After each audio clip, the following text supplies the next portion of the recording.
Today is Saturday, March 26, 2015, and this is the Bunny Slippers of Evil Job Seekers Call-In Show, presented by Evil Bunny Consulting.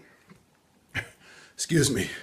I'm your host, Tyrone Griffin, and if it's 3 p.m. you have on your bunny slippers, you are not looking for a job. Welcome, first-time and returning listeners. In this show, we discuss strategies and tactics of job search, staying motivated and dealing with career transition. For more tips, resources, daily motivations, and the election archive shows, go to the website, bunnyslippersofevil.com. There you also find links to our Facebook page, our Twitter handle, and our YouTube handle. Our YouTube channel. I'm sorry for being out of breath. Always everything goes crazy right before the show starts. If you are listening live, you can call in with your questions at 347-202-0929. Again, that number is 347-202-0929. And now a word from our sponsors. Evil Bunny Consulting is the alternative to expensive outplacement. They give company-sponsored job seeker workshops as well as the one-on-one job seeker boot camp. For more information, go to bunnyslippersofevil.com. Resume Edit is the low-cost, high-quality resume writing company with certified resume writers, starting at $35. I shouldn't have changed the text of this without practicing. You can find them online at resume4edit.com or call 404-860-2473. Be sure to tell them you heard about them on the Bunny Slippers of Evil Job Seekers podcast.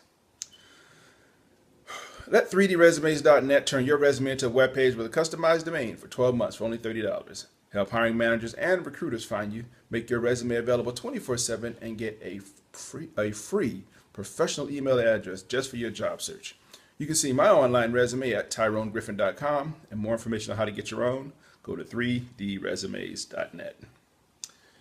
If you're thinking or about to look for a job in today's market, you will find a new reality in the job search process. The world has changed. Job search today is much more complicated than 5 years ago. Volumes of resumes, more applicant screening systems, depersonalized applications, panel interviews, team hiring, long complicated applications, branding, and social media. Yes, the world has changed. But have you? Are you still trying yesterday's approach?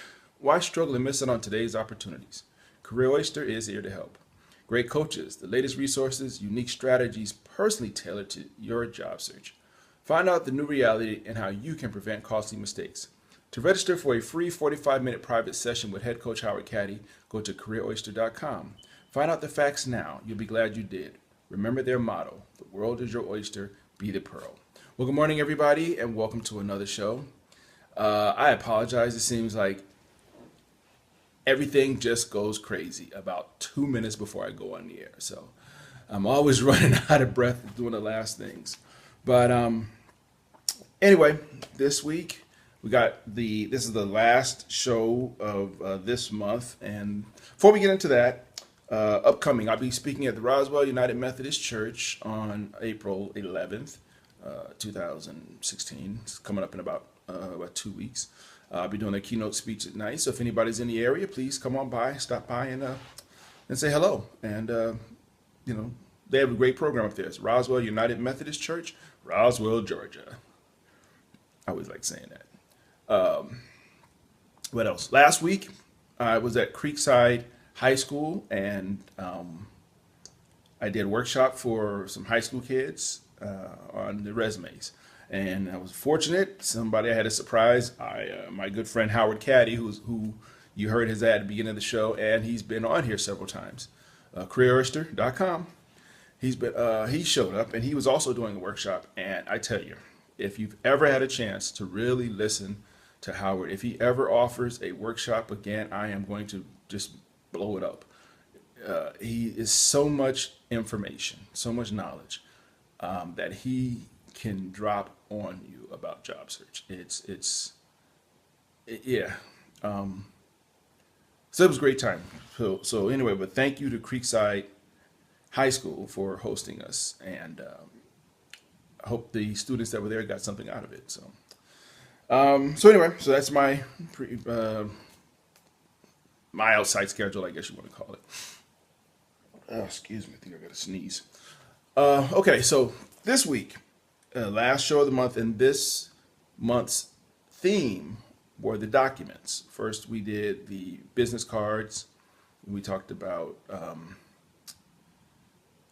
the marketing plan. Forgot what we talked about the first week. We did 3 shows. Last 2 weeks ago, I know we did the business cards and the marketing plan. I forgot. Well, anyway, this week the topic is the resume. I know everybody's been waiting with bated breath to hear about the resume, all you job seekers. So, and hey, I got notes again, so should be a little more organized. The thing about the resume is that, to get biblical, it is the Alpha, but not the Omega. It is the beginning and not the end. A lot of people have this idea that all I need to do is get my resume together. It's funny, yesterday I had lunch with some old friends of mine. Now, they're not old, we've been friends a long time. Three young ladies who I was in job search with. We try to get together. It's about 10 of us all together. We always try to get together every year and a half and try to just have lunch and fellowship with each other. And we got together yesterday, and it was nice. It was a nice, nice just catching up. One of the topics that came up was when we were all in transition, obviously, because that's what we kind of have in common. And we talked about the outplacement company we had. I'm not going to mention their name. Nothing bad against them. I like anything, I had some good things to say about them. I had some development opportunities for them, but that's a whole nother story. But anyway, we talked about, it was, funny, our thoughts went to the resume. One of the things we talked about. And the reason we talked about it is because one of the things that this company did was they helped us get our resume together. And it was funny, well, not it's funny now, but it took, we were meeting once a week. It literally took about a month to get the resume together, to get our resumes together. And they typed them up and everything for us. The downside of it was that, sometimes you don't have a month. Sometimes you don't have, you lost your job, yesterday. You need to start looking for a job, tomorrow or Monday. So you don't have a month to fool around getting your resume together. But, that was just the way they worked. And I mean, I'm not bashing it. For most people, it might work. And, then the issue also with them was that a lot of people, they were only coming in once a week. So you technically you could say it took 4 days. But anyway, we just talked about the resumes. And, a point I made, and I thought about it when I was putting my notes together for this show today.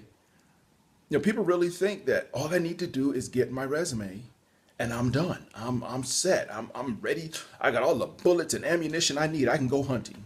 And we've talked about it on hunting many times. Business cards have a value. Your marketing plan has a definite value. Your network has a more than definite value.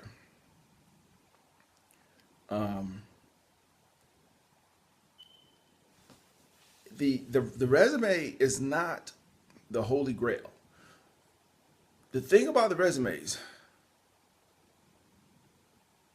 you want to, lost my train of thought that quick. Apologize, let me get back to my notes. You want the resume to become, if you do a good job search, in my opinion, my definition of a good job search, you want your resume to be the least important document in your folder. You want the hiring manager, whoever you're interviewing with, you want them to look at you. You want your resume to be an afterthought. It's like, the old saying, nobody notices your manners unless you don't have them. That, in my opinion, is what you want your resume to be like. You want it to be, okay, we're just checking off the boxes. And the reason I say that is because you want the other things. You want the think about this. When it comes down to a hiring decision after you've interviewed, if you've interviewed somebody and they're making a hiring decision between you and somebody else, or a few other people, whatever, and they're going to make you an offer, chances are they probably won't go back and they'll look at the resumes, but because at that point the resumes are relevant because they've met you face to face. The resume is one of those tools to get you in the door. Okay, remember that's what the resume is for. It's everything. Everything in your job search should be designed to get you in front of a hiring manager, in front of somebody who can make a decision on bringing you on board or not. That's what everything all your documents, all your networking should be about. That getting that face-to-face conversation, because that's the best thing for you.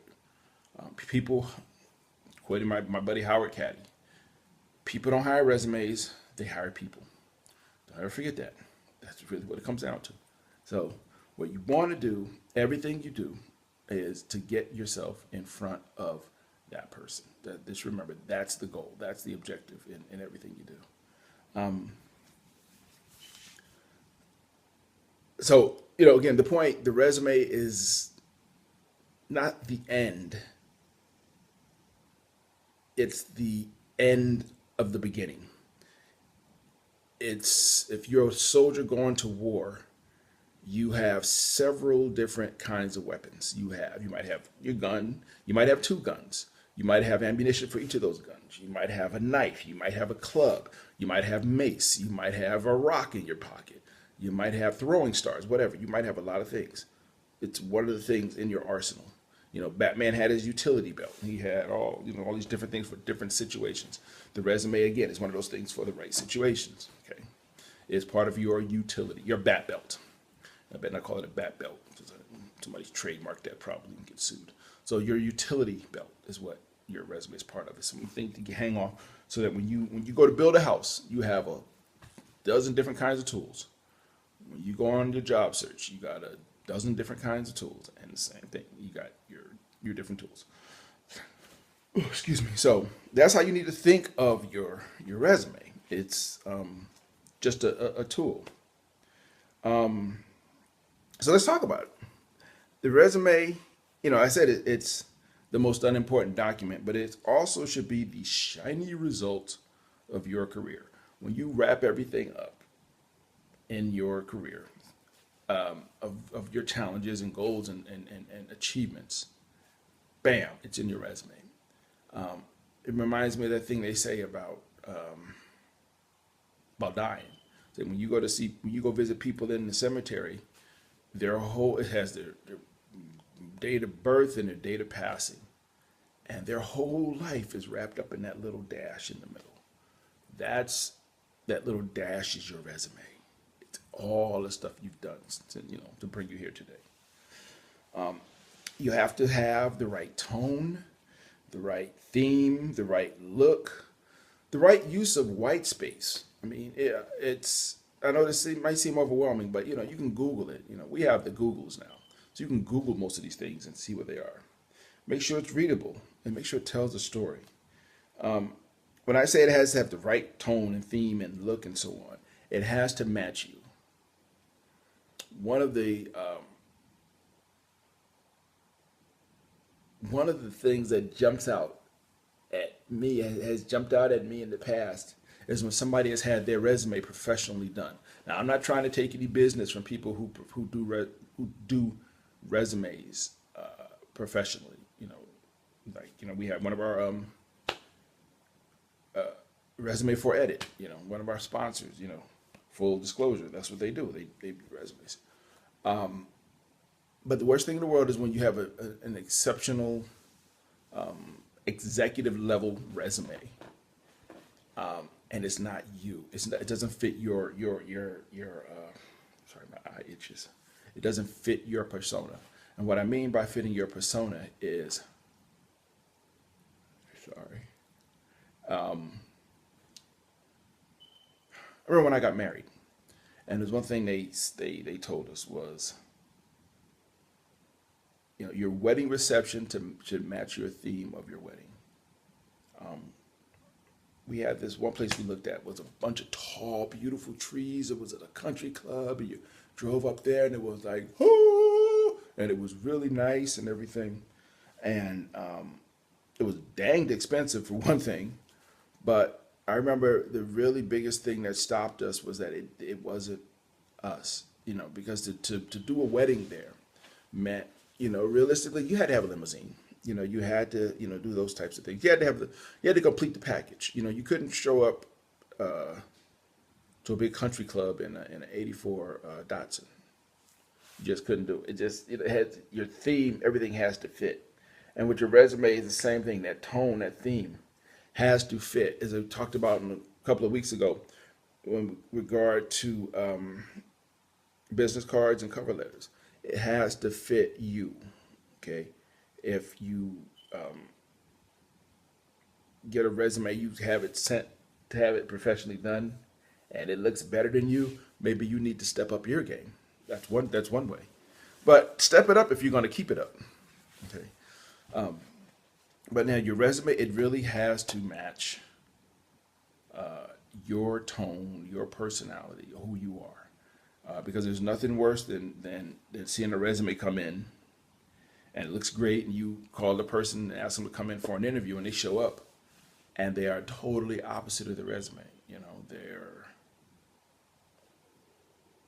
They're talking about all their discipline and so on they have, and self-discipline and motivation, and the person that shows up into your office is 350 pounds.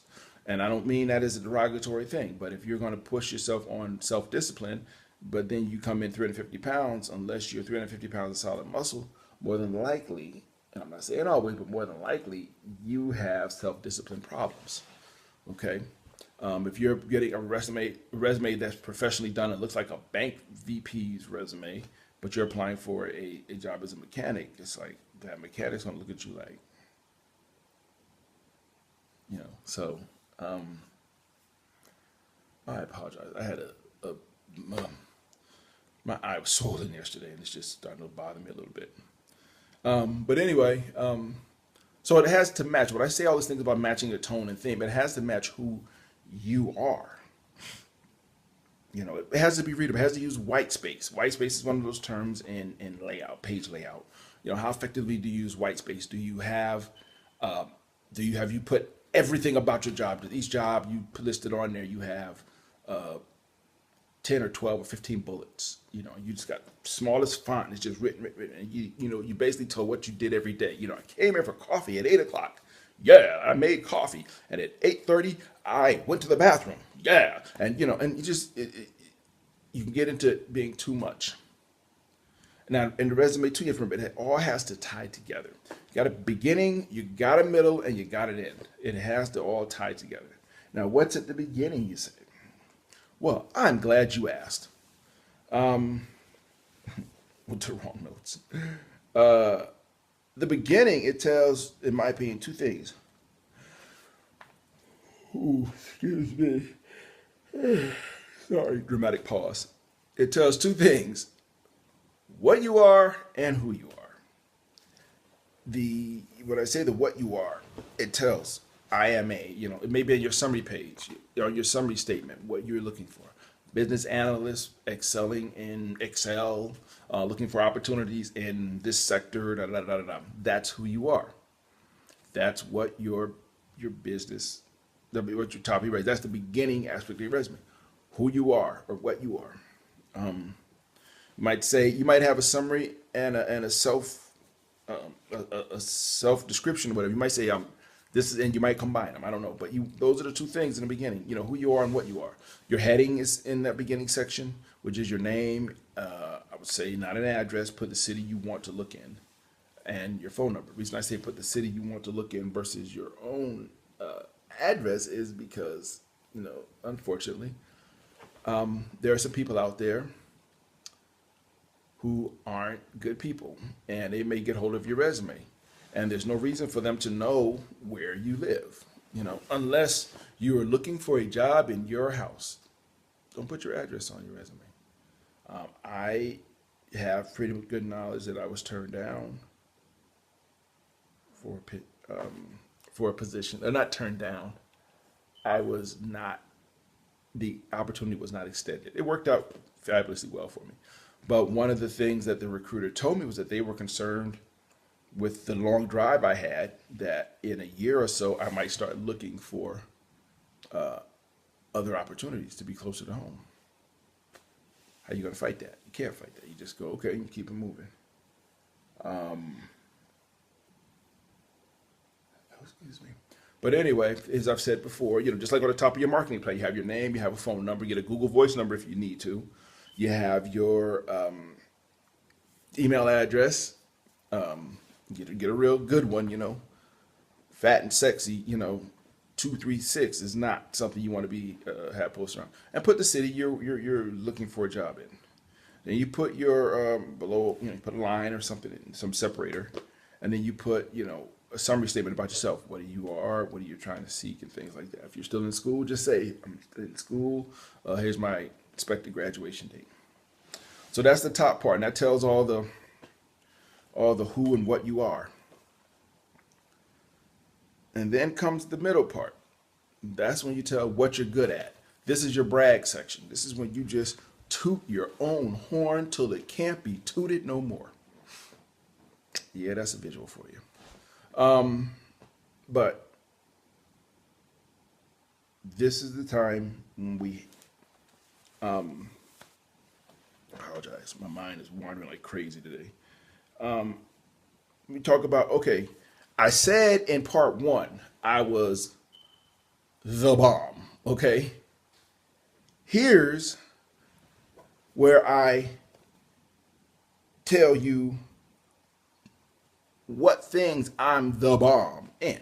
More specifically than you did up front. Up top, it's like, yo, I'm the bomb. Middle section, okay, I'm the bomb in this. It's the middle section. And also maybe you put down, if you want to put salary requirements down, put them down.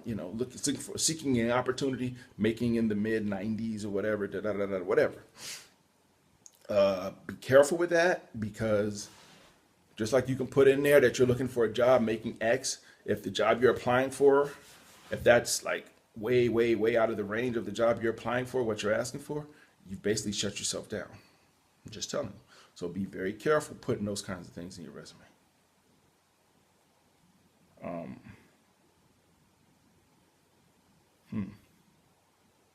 Okay.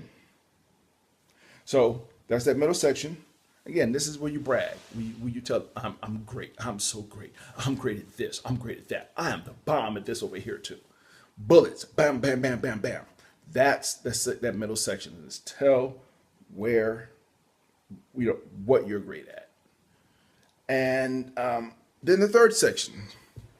This is when you get into where you've been great at to support what you said in section 2.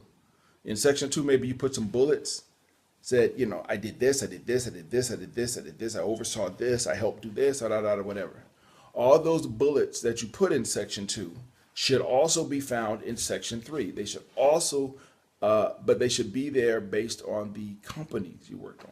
So say, for example, if I saved the universe at working at Home Depot. And section 2, I'll say I saved the universe. And section 3, I'll say I saved the universe, and I'll put it under the job title, the bullet for Home Depot. Okay. So the 3 parts have to tie together. Remember, the thing about your resume, you are telling a story. You're telling a story that 9 times out of 10, you probably won't be there when it's told. If that makes any sense. The eyes are killing me, and it's just taking my mind off everything. But again, the point, you make it tell a story, tie it together. As I said, when we talked about business cards, when we talked about marketing plan, when we talked about networking, all of these things have to intertwine together. They have to be how you are as a person, but they have to tell a story, and they have to tell a consistent story. Remember, they are telling your business cards, your resume, your marketing plan, your profiles. They're all telling a story about you when you're not in the room. That's why they're there.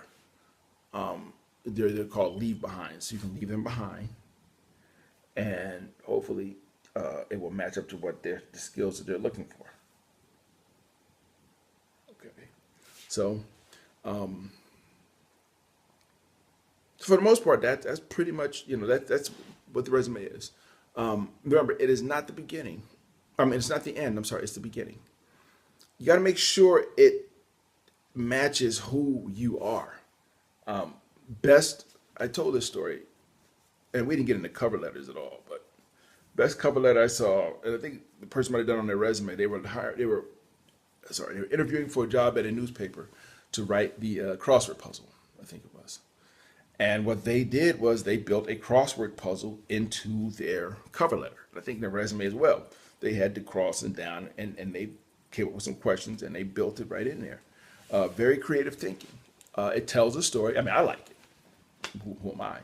But it tells a story. It tells about what the person is looking for, what the person can do. So it definitely tells a story. But you gotta. There's no. And I didn't talk about this, but there's no. In my opinion, there's no. It's got to be one page. It's got to be 2 page or whatever. In the military, as far as driving on base, they don't have what did I say? Military is for driving on base. I apologize. I was thinking about West Point, New York, where I grew up. No, there is no limit as far as let's see. That's what happened.